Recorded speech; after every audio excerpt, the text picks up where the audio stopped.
YS Jagan సొంత జిల్లాలో YCP నేతలకి చుక్కలు చూపిస్తున్నారు కడప రెడ్డమ్మ. పగబట్టి మరీ పంతం నెగ్గించుకుంటున్నారు. కడప కార్పొరేషన్ లో తనకు జరిగిన అవమానానికి ప్రతీకారం తీర్చుకుంటా అంటున్నారు. ఇంతకీ కడప రెడ్డమ్మ ఏం చేశారు? మేయర్ సురేష్ బాబుకి ఎలాంటి షాక్ తగలనుంది? పంతం నెగ్గించుకుంటున్న కడప రెడ్డమ్మ.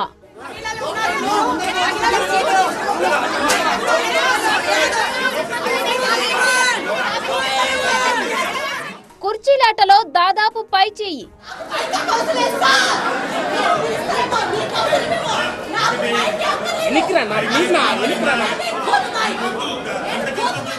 మేయర్ సురేష్ బాబుపై వేటు తప్పదా?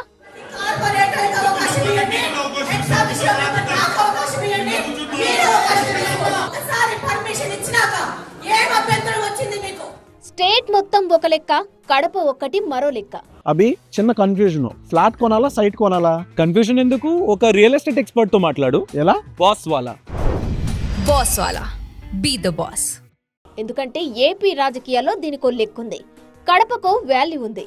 ఎందుకంటే ఇది వైసీపీ అధినేత మాజీ సీఎం వైఎస్ జగన్ సొంత జిల్లా, మరి అందుకే అంత ప్రత్యేకత. అయితే మొన్నటి అసెంబ్లీ ఎన్నికల్లో జగన్ సొంత గడ్డపైన పట్టు కోల్పోయింది వైసీపీ. ఉమ్మడి కడప జిల్లాలో 10 అసెంబ్లీ స్థానాలుంటే ఏకంగా 7ని గెలుచుకుని భారీ విజయాన్ని నమోదు చేసింది కూటమి. అలా కడపలో మొదలైన కుర్చీలాట ఇప్పుడు తారాస్థాయికి చేరింది. రాష్ట్రం మొత్తం ప్రయోగిస్తున్నట్టే కడపలోనూ అస్త్రాలను ఎక్కుపెట్టింది కూటమి. ముఖ్యంగా మేయర్ సురేష్ బాబు విషయంలో పంతం నెగ్గించుకునే పనిలో ఉన్నారు కడప రెడ్డమ్మ, ఎమ్మెల్యే మాధవిరెడ్డి. కార్పొరేషన్ సర్వసభ్య సమావేశం వేదికపై తనకు కుర్చీ వేయనందుకు ఏకంగా మేయర్ పీఠాన్ని కదిలించేందుకు పావులు కదిపారు. మేయర్ పదవిని అడ్డం పెట్టుకుని తన కుటుంబానికి కాంట్రాక్టులు కట్టబెట్టారంటూ కడప రెడ్డమ్మ ఇచ్చిన ఫిర్యాదుతో సురేష్ బాబుపై విజిలెన్స్ విచారణ జరిగింది.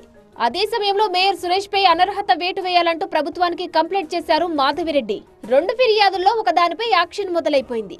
భార్య కుమారుడికి కాంట్రాక్టులు కట్టబెట్టడం, ఇష్టానుసారంగా బిల్లులు మంజూరు చేసుకోవడంపై 15 రోజుల్లో వివరణ ఇవ్వాలంటూ నోటీసులు జారీ చేసింది మున్సిపల్ శాఖ. లేదంటే చర్యలు తప్పవంటూ హెచ్చరించారు సీఎస్ సురేష్ కుమార్. మున్సిపల్ చట్టాన్ని అతిక్రమించారనేది మేయర్ సురేష్ పై ఉన్న ప్రధాన అభియోగం. దీని ప్రకారం అనర్హత వేటు పడుతుందంటున్నారు కడప రెడ్డమ్మ. మేయర్కే కాదు, కడప జిల్లాలో వైసీపీ నేతలందరికీ చుక్కలు చూపిస్తున్నారు మాధవిరెడ్డి. తనదైన స్టైల్లో రాజకీయం చేస్తూ కాకలు తీరిన నేతలనే కేకలు పెట్టిస్తున్నారు. తనతో పెట్టుకుంటే ఫైర్ కాదు వైల్డ్ ఫైర్ అంటూ పుష్ప తరహాలో ఇచ్చి పడేస్తున్నారు. మహిళే కదా ఏం చేస్తుందిలే అనుకున్న వాళ్లకు తనను ఢీ కొట్టడం అంత ఈజీ కాదంటూ తన సత్తా ఏంటో రుచి చూపిస్తున్నారు.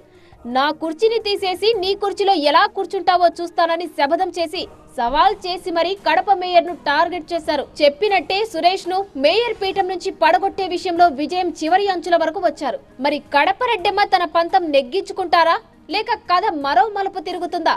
చూడాలి.